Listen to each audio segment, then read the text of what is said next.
So, hello guys. What I want to talk to you about today is a thing that caught me off guard, and it was basically my fault and my friend's fault. I actually knew this, I just overlooked it. So, my friends always keep complaining because I have very short interconnects.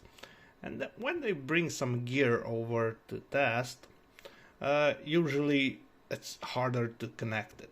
So they kept bugging me, and I bought some decent quality cable. Yeah, this is the summer cable, Onyx, OFC, very thingy. Some good interconnect, some good RCAs, sorry, and made some longer cables. Then I started working on this guy because I want to make a hybrid amp again. Yeah, so a 2 preamp and a solid state final stage. And I want to do this because my friend actually bought mine because I gave it to him for testing, liked it so much that he never sent it back, but sent me money. So yeah, what can you do? So I'm making another one. Shaky cam, the best way to go. So so currently I had long interconnects and I was making this guy. So after some tweaking, changed that capacitor, added those resistors, changed these resistors, and this all affects the sound. Remade the power supply a few times, made this mess with these transformers. Don't do this because it's dangerous. But yeah, so this is a very simple tube preamp with just one tube, and this outputs a very small signal but a very clean signal that is actually very good. And if you make your circuit right, you only get second harmonics, excuse me, and sounds great. So I had long interconnects, and whenever I tweaked this, I always had the highs rolled off, and I actually thought there was a problem with my speakers, but then I got out my microphone, started the calibration, seen that with the other amp it's fine. When I hooked this up, highs are rolled off.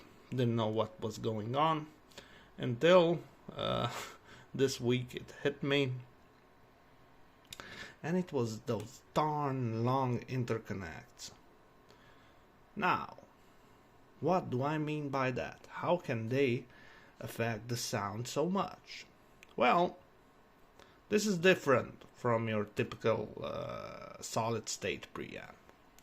So I kept bringing it back to the bench, hooking up the oscilloscope just like we have it here.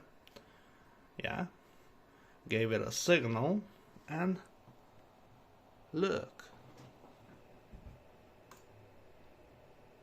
it behaved really well. Actually, no roll-off at all.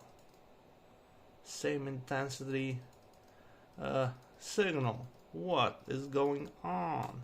I said. Well, that was until I hooked up this. Yeah, this is a simple, cheapo China cable. Yeah, one lead, one end has some RCAs, the other one is cut off because I use it for testing different things. And some RCAs. Nothing is hooked up to it. It's actually 2 meters long, I believe. So, let me show you what happens here. Yeah, we'll let the cable down here, yeah.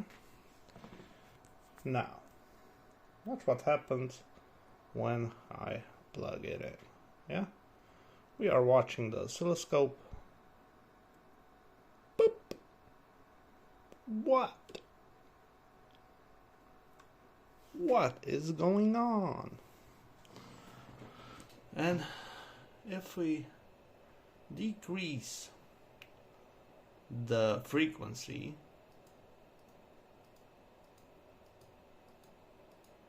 the signal intensity grows. What is going on?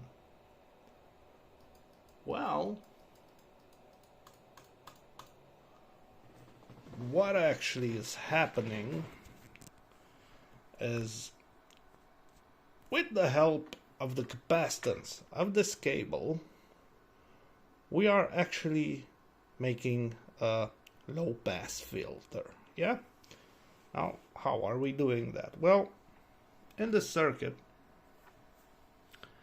we have a capacitor, a resistance, and another small value capacitor. Well, that can't be accurate, can it? Well, let me show you. So I unplug this, yeah? And I have this shorter interconnect, yeah? It's roughly 1/2 meter, yeah? And we are gonna connect this to it.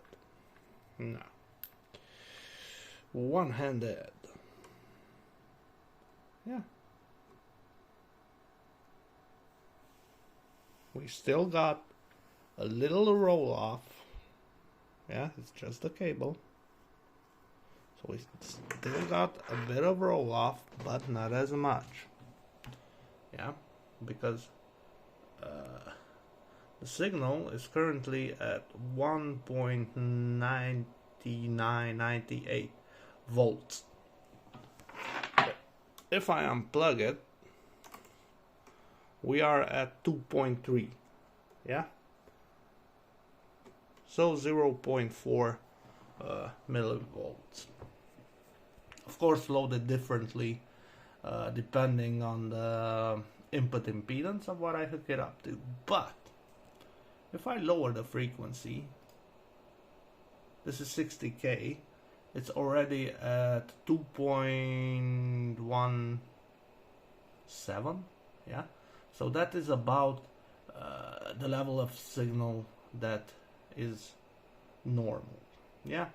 At 12K we are already at normal signal levels. So we are not rolled off anymore.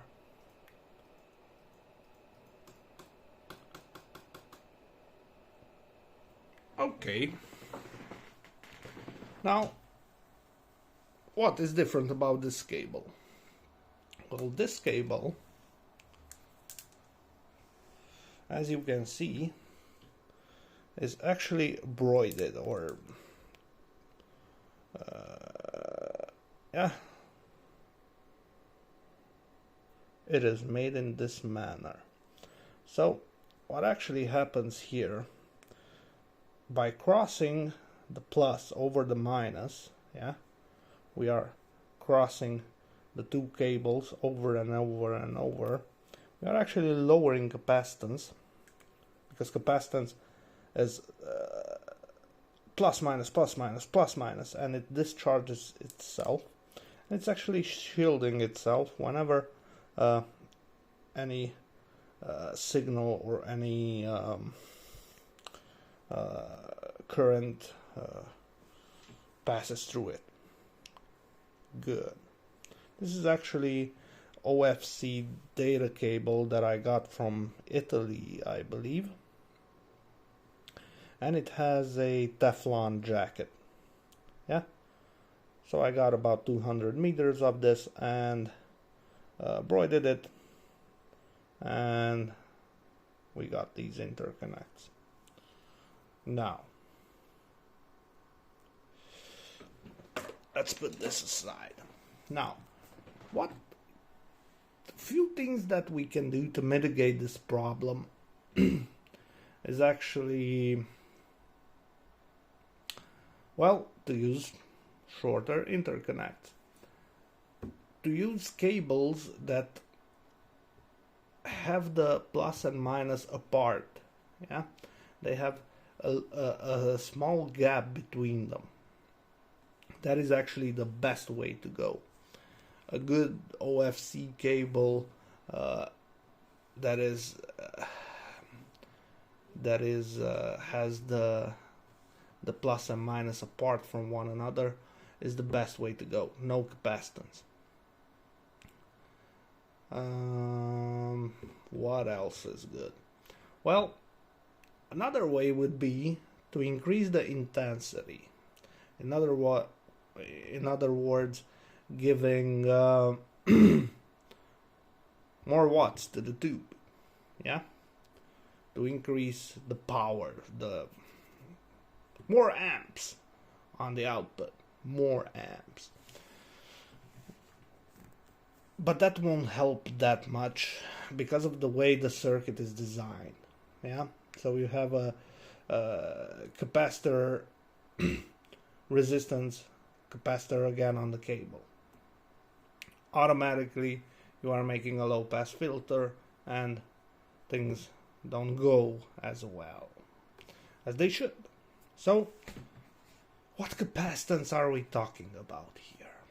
Well, let me put you up here. Let's see.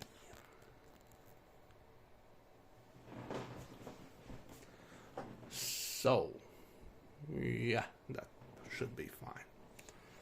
So, cheapo China meter.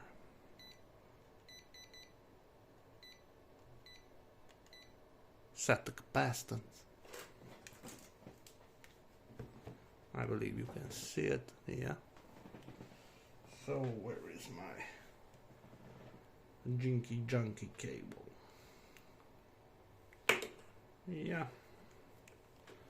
And if we measure it 0.4 NF. Well, that's a bit much, to be honest. Yeah, that's a lot. So 0.4 NF. Let's see what the braided cable has.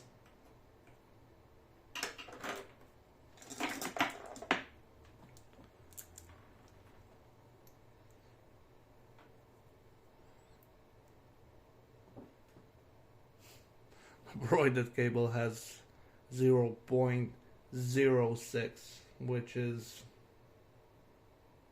yeah, which is nothing. So, yeah, the way to go is shorter interconnect. Now this problem is usually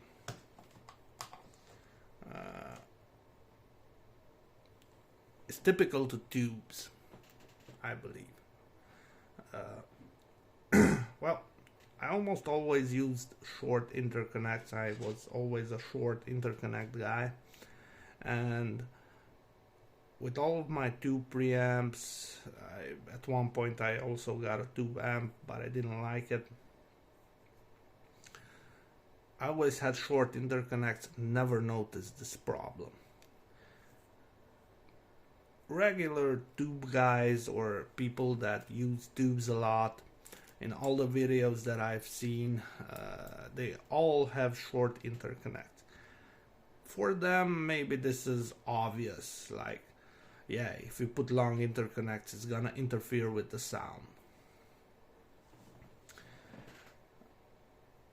who knows? But for someone that is just starting out and experimenting with tubes, um, yeah, it's a thing to keep note of, you know. At the output, short interconnects. Yeah, and I actually believe that it actually influences normal audio gear also. So what a manufacturer would do is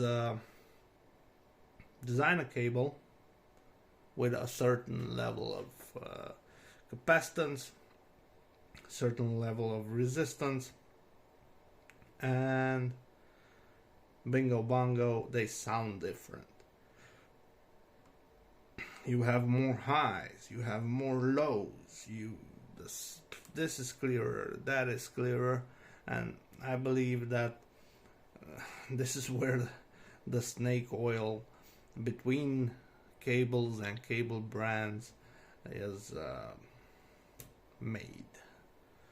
That is where the snake oil is made when designing a cable.